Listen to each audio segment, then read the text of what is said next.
Le journal Yasmine Adoko. Mesdames et messieurs, bonjour. Les titres de ce journal. Les opérateurs économiques togolais sont à l'école des opportunités et avantages offerts par l'accord de facilitation des échanges.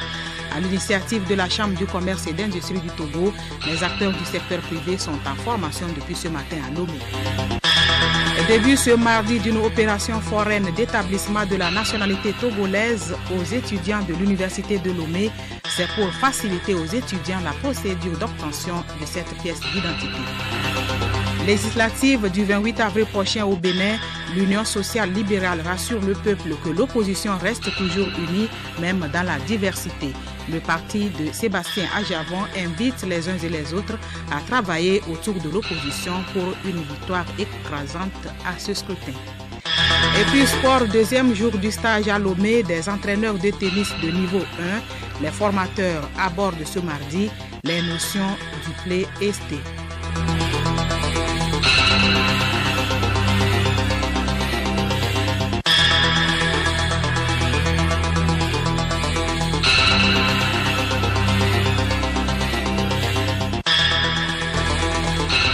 radiolomé.tg.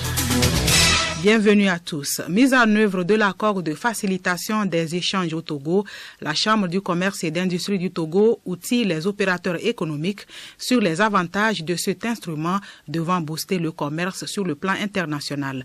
Les hommes d'affaires togolais sont en formation de 4 jours, ouverte ce matin à la Chambre du commerce et d'industrie du Togo à Lomé. Amara Moussa. Cette formation vise la mise en œuvre intégrale de l'accord sur la facilitation des échanges. Cette mise en œuvre pourra contribuer à la réduction d'environ 14% des coûts du commerce. L'initiative va également contribuer à accroître le commerce mondial de 1000 milliards de dollars US par an. Pour le premier vice-président de la CCIT, Rémi Moevi, cet accord va booster l'activité commerciale. Il n'est un secret pour personne qu'il existe beaucoup d'obstacles à surmonter dans la pratique du commerce, surtout sur le plan international. Les lenteurs, la lourdeur des formalités administratives et les multiples procédures entravent le passage des marchandises à travers les frontières pour les commerçants et causent des retards et des surcoûts des transactions.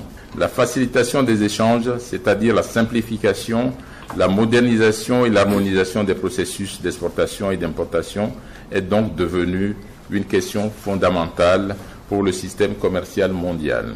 L'accord sur la facilitation des échanges s'intègre dans les efforts du gouvernement dans l'amélioration du climat des affaires au Togo. Kavegeyao Seinam Gilbert, directeur assistance aux entreprises formateurs.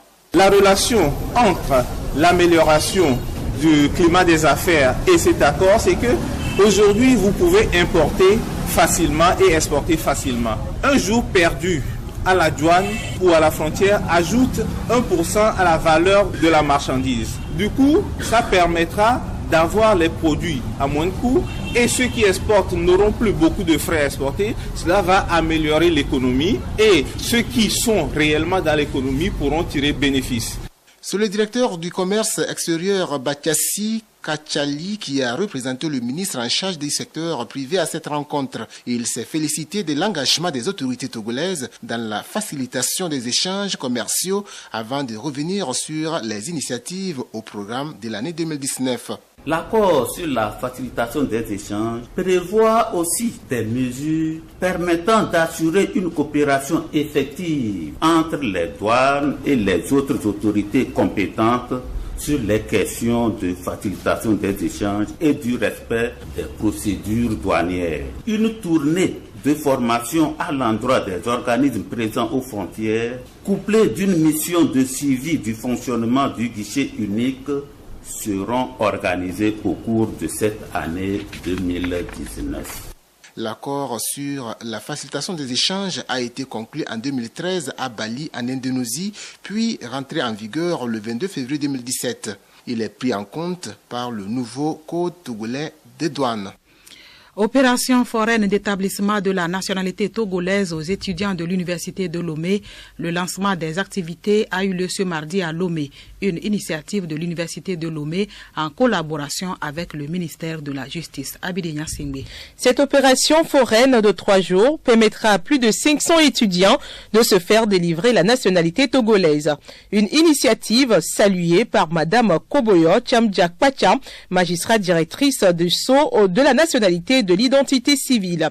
Pour la deuxième vice-présidente de l'université Pegba Kafui, ce document important dans la vie de tout citoyen permettra aux étudiants de compléter leur dossier dans différents domaines. Les bénéficiaires ont exprimé leur satisfaction. Ils ont remercié les initiateurs de ce projet. Le Togo se prépare pour son passage en juin prochain devant le comité contre la torture au titre du 3e rapport périodique sur la mise en œuvre des recommandations qui lui ont été adressées lors de la 49e session en novembre 2012. Une consultation nationale des organisations de la société civile, journalistes et acteurs étatiques pour évaluer la mise en œuvre de la Convention contre la torture et autres peines ou traitements cruel, inhumain ou dégradant par le gouvernement togolais se tient depuis ce matin à Lomé. La rencontre de 3 jours est organisée par le CACIT, entendez collectif des associations contre l'impunité au Togo. Hélène Assabi. Oui, il s'agit à travers cette réunion préparatoire de mesurer le chemin parcouru par le Togo dans la mise en œuvre de ses engagements au titre de la Convention contre la torture. Spéro Maoulé, président du CACIT. Le gouvernement, de son point de vue, va essayer de dire ce qu'il a pu faire de la situation actuelle de la torture au Togo. Mais ce que le gouvernement dit n'engage que le gouvernement. La société civile, dans son rôle de veille, dans son rôle de plaidoyer, a aussi à faire son apport. Et c'est en cela que c'est vraiment intéressant que nous, acteurs non étatiques, nous puissions aussi faire des rapports que nous envoyons au comité contre la torture. C'est en cela que le rapport alternatif est intéressant, que ça ne provient pas de l'État. Au terme de cette rencontre, une coalition des défenseurs des droits de l'homme contre la torture sera mise en place et une page web sera également créée afin de donner des informations liées à la torture. Rappelons que c'est en 1997 que le Togo a ratifié la Convention contre la torture. Ce traité international fait obligation aux États parties de prendre toutes les mesures appropriées pour empêcher et réprimer la torture et à protéger les personnes privées de leur liberté d'attaque et de leur intégrité psychique. Au-delà de ces obligations, les États sont également appelés à soumettre périodiquement des rapports sur les mesures prises pour donner effet à leur engagement en vertu de la Convention. La situation de la torture au Togo avec Spéro Maoulé. Sur ce qui a été demandé à l'État togolais, notamment de constituer un cadre législatif, un cadre normatif, des avancées ont été faites. Et ça, nous félicitons l'État togolais. Mais par contre, sur la pratique même de la torture, étant entendu que la torture, ce n'est pas simplement la torture simple, mais c'est également tout traitement dégradant, humiliant. Avec la situation de nos prisons, avec la situation de nos forces de l'ordre qui maltraitent parfois les manifestants quand on les prend, nous pouvons dire que la situation n'est pas encore stable, n'est pas encore bonne et qu'il faut continuer par œuvrer pour que les gens comprennent que la torture n'est pas une bonne chose. L'Agence nationale d'appui au développement à la base, ANADEB, a organisé ce mardi à Lomé un atelier de formation à l'endroit des responsables des différents comités de développement de quartier du Grand Lomé. C'est dans la dynamique de la mise en œuvre de son principe dénommé « Faire-faire » consistant à transférer les compétences et les responsabilités au CDQ afin qu'ils soient auteurs et artisans de leur développement. Il s'agit d'apprendre au CDQ des préfectures du Golfe et d'Aguenivé à mobiliser les différentes ressources nécessaires à la réalisation de leur plan d'action. Au rang de ces ressources figurent les volontaires d'engagement citoyen dont la gestion a été le thème principal de la dite formation. Alao Barandao Hippolyte, directeur des opérations ANADEB. Parmi les ressources à mobiliser figurent les ressources humaines. Les ressources humaines, c'est les volontaires d'engagement citoyen qui sont mises à disposition par l'Agence nationale de volontariat. Donc, au lieu que les quartiers attendent que l'ANADEB fasse la demande des volontaires d'engagement citoyen pour mettre à leur disposition, pour les aider à mettre en œuvre leur plan d'action, aujourd'hui, nous les amenons directement à traiter avec l'Agence nationale de volontariat pour qu'ils puissent accéder directement à la mobilisation des ressources des jeunes qui sont des volontaires d'engagement citoyen qui vont travailler à leur côté dans les quartiers sur les projets d'assainissement. L'ANADEB, à travers ce programme, veut miser sur les communautés pour un développement à la base plus optimal. La Fédération togolaise des associations des personnes handicapées FETAP a tenu hier à Lomé la 6e réunion du comité exécutif, couplée avec un atelier de consultation du Forum africain des personnes handicapées. Il est question pour les participants de renforcer les organisations des personnes handicapées sur le continent et d'impliquer les partenaires dans l'inclusion des politiques au niveau des pays membres du Forum africain des personnes handicapées. Ayassou Komivi, président du conseil administratif du Forum. En réalité, vous savez, le Forum africain des personnes handicapées est un regroupement continental qui a suivi un peu le processus au niveau des autres continents. À cette réunion du conseil exécutif, il est prévu cet atelier avec les partenaires qui soutiennent le Forum dans la réalisation de ces activités. Et au cours de cet atelier, nous avons des partenaires qui sont là, qui doivent présenter les projets dans lesquels nous sommes engagés avec eux. Les membres du conseil d'administration doivent échanger avec les partenaires sur leur vision et leur mission et que cette vision et ces missions s'accordent avec celles du Forum africain des personnes handicapées.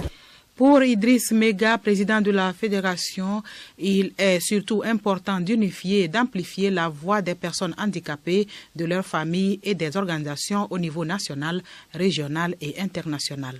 Le forum qui est créé en 2015, nous sommes à 3 ans d'existence. Nous avons mené des activités de plaidoyer. Nous avons assuré l'implantation un peu partout en Afrique du forum. Et nous envisageons de faire beaucoup d'activités et de mettre aussi à travers nos sous-régions. Nous avons jugé utile d'avoir un atelier ou un cadre où on puisse se parler avec les partenaires, ou placer les priorités des actions que nous aurons à mener les années à venir. Le journal Yasmine Adoko. À l'étranger, au Bénin, le Bureau national exécutif de l'Union sociale libérale USL a tenu un point de presse hier. Cette rencontre avec les hommes des médias a permis aux responsables du parti de faire le point des négociations dans le cadre de la constitution d'une liste unique au sein de l'opposition. Juliette Kamdé. Sauf retournement de situation, l'opposition béninoise affronte les élections législatives du 28 avril prochain en rang dispersé. Au vu des dernières nouvelles faisant état de l'échec de la constitution d'une liste unique pour l'opposition, les formations politiques qui s'opposent à la gouvernance du président Patrice Talon vont probablement se répartir en 2 blocs pour affronter la mouvance présidentielle. La dernière sortie médiatique du parti USL semble le confirmer. Il ne devrait pas avoir une fixation sur l'option de la liste unique. Le parti de Sébastien Adjavon rassure le peuple béninois que l'opposition reste toujours unie, même dans la diversité. Il invite par ailleurs les uns et les autres à travailler autour de l'opposition pour une victoire éclatante aux prochaines élections législatives. Enfin, au Cameroun, l'opposant Maurice Kamto a été interpellé hier par la police à Douala. Maurice Kamto, candidat malheureux à la dernière présidentielle, continue de clamer sa victoire.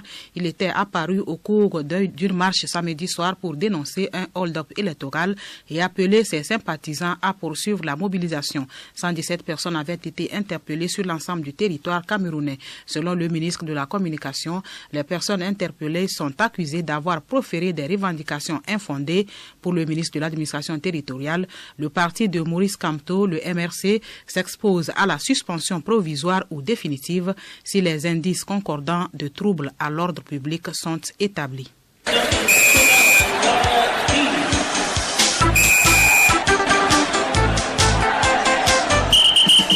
Le stage pour entraîneur du niveau 1 est à sa 2e journée. Ce mardi, les stagiaires en tennis s'imprègnent de notions théoriques et pratiques sur le play and stay. Aruna Mola.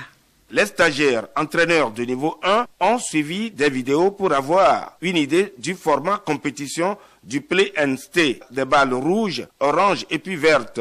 Les dimensions aussi bien que les règles et le travail technique ne sont pas les mêmes. Il est important que les apprenants sachent cela sur le plan théorique et pratique. L'Ivoirien Ilou Lanfo est l'un des formateurs. Ils ont l'ambiance est conviviale, les gens travaillent bien. Il faut dire aussi qu'on n'éprouve pas de problème avec eux concernant le Play and Stay là. On sent que c'est des gens qui ont du métier, qui ont pour habitude de les faire en club, donc ça facilite aussi les choses. Et en tout cas, nous sommes satisfaits du rendement des stagiaires. Ça travaille bien. Les entraîneurs assimilent bien les différents aspects de la formation. Tchidjongou Véronique, stagiaire. Depuis hier, on a commencé par le Play and Stay, qui veut dire amener les débutants à jouer et à rester pour ne pas partir pour aller dans d'autres sports.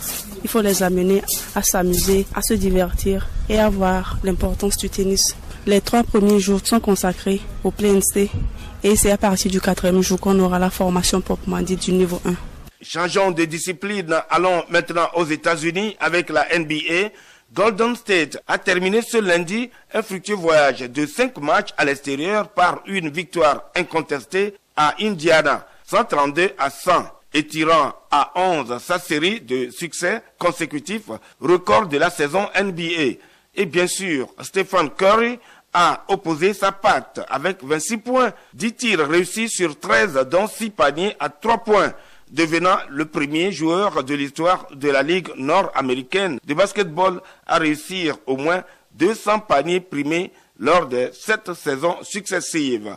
Autre résultat de cette journée, Clippers s'incline devant Atlanta 118-123. Boston domine Brooklyn 112-104. Memphis se fait battre à domicile par Denver 92-95 et puis Charlotte domine New York 101-92.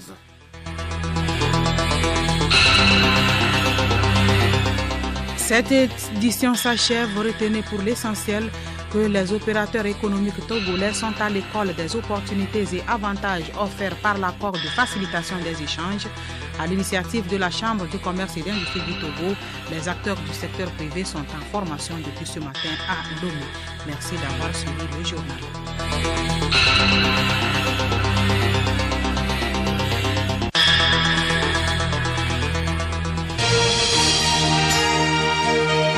Radio Lomé, boîte postale 434, email radiolomé@radiolomé.tg. radiolomé.tg